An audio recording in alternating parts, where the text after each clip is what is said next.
So up till now in the story, God's worked through individuals, Adam and Eve, Noah, and so on.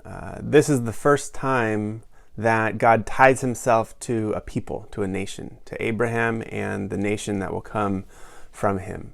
And it comes right in the wake of Babel, where they, as a whole people, have rose in opposition to God. God now ties himself to a nation as his instrument. So let's dive in. Genesis 11:27 through 12:5. These are Terah's descendants. Terah became the father of Abram, Nahor, and Haran. Haran became the father of Lot. Haran died while with his father Terah in his native land, in Ur of the Chaldeans. Abram and Nahor both married. Abram's wife was Sarai, and Nahor's wife was Milcah, the daughter of Haran, father of both Milcah and Iscah. Sarai was unable to have children. Terah took his son Abram, his grandson Lot, son of Haran, and his son Abram's wife, Sarai his daughter-in-law.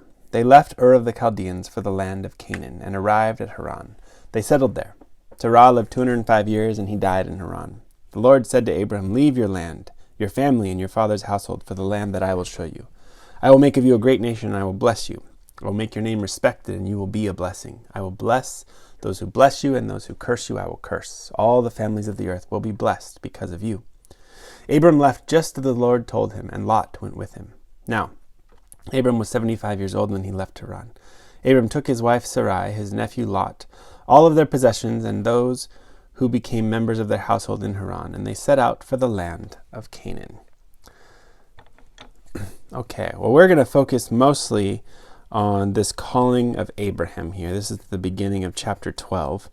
But I wanted to do a little running head start, because last week we looked at the Tower of Babel and the dispersion of humanity, and we're seeing kind of the trickle effect of this dispersion, and it starts to focus in on one family in particular, this family out of Ur, father of Terah. And there's all this emphasis on the brothers and their wives and their kids, and then out of that comes Abraham, or here his name is still Abram.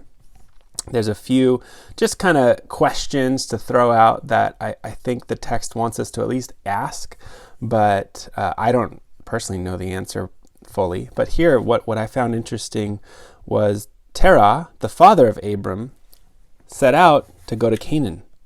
Did you notice that? Because that's where God calls Abram to go, to the land of Canaan. But Terah comes to Haran, kind of the midway point. Haran might actually be translated as kind of a crossroads. He comes to this city Haran, and it says he settles there. So he doesn't make it to Canaan. But it's interesting that the father of Abram apparently felt the urge or the calling. Was this from God? We don't know. But what's going on here? Why does the text say, hey, Terah wanted to go to Canaan, but he never made it? Abram finally was called by the Lord to go to Canaan. Another question that comes to mind feels almost like a contradiction. God tells Abraham to leave your land, leave your family and your father's household, leave everyone to the new land that I will show you. And the first thing Abram does, it says, he left just as the Lord told him, and Lot went with him. So was it just as the Lord told him? Was Lot supposed to be there or not? As we'll see going on, Lot does pose some problems. It creates more problems for Abram. But was this also somehow part of God's plan? I think it's a little ambiguous. We don't fully know. But those are two interesting questions right off the bat. Let's focus mostly on this call. God speaks to Abraham, says, leave for the land that I will show you. And here, I will make you a great nation. I will bless you. I will make your name respected or great. You will be a blessing. And then this is important. I will bless those who bless you, and those who curse you, I will curse. All the families of the earth will be blessed because of you. Think back to the Tower of Babel that we looked at last week. What did they do? They were united in their own pride and arrogance to make a name for themselves. Here, God steps in and says, there was some motivation there that maybe we could say was good, but it was ill-founded and with the wrong sort of motivation. Here, God is the one who's going to make our name great. We don't make our name great by coming into an echo chamber and trying to build a tower up to the heavens. We make our name great by listening to the Lord and going to the places where he calls us. But God says, I do want to choose a family to make my name great. If we've been tracing the story of Genesis 3 through 11 has been the entrance of sin getting worse and worse and worse, exponentially growing up until now. And God's been working through individuals. He's had, Adam and Seth and Noah in particular. That's a famous one, right, with the flood and everything. This is the first time God decides to choose a nation or a people. God chooses Abram and says, I will make out of you a great nation. You're going to become my instrument to bring blessing.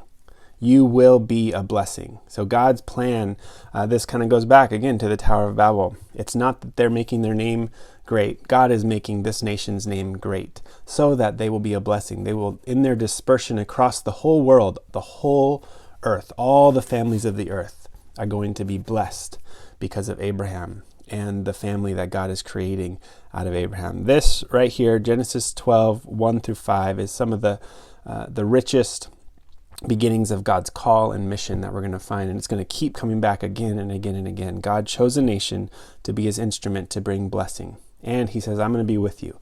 Those who bless you will be blessed, but those who curse you will be cursed. And Abraham went. Now, Lot went with him, and we're going to go. It's convoluted. It's messy. What does it look like? Why was Abraham chosen? As we're going to see, he wasn't anything that special, but God chose him anyway to go to Canaan, to this promised land, that from there, God's going to create this instrument and bless the world and start to fix all of the problems that we've seen so far. From Genesis 3 through 11, all this problem of sin and disease and chaos. The answer seems to be Abraham and the nation that's going to come from him.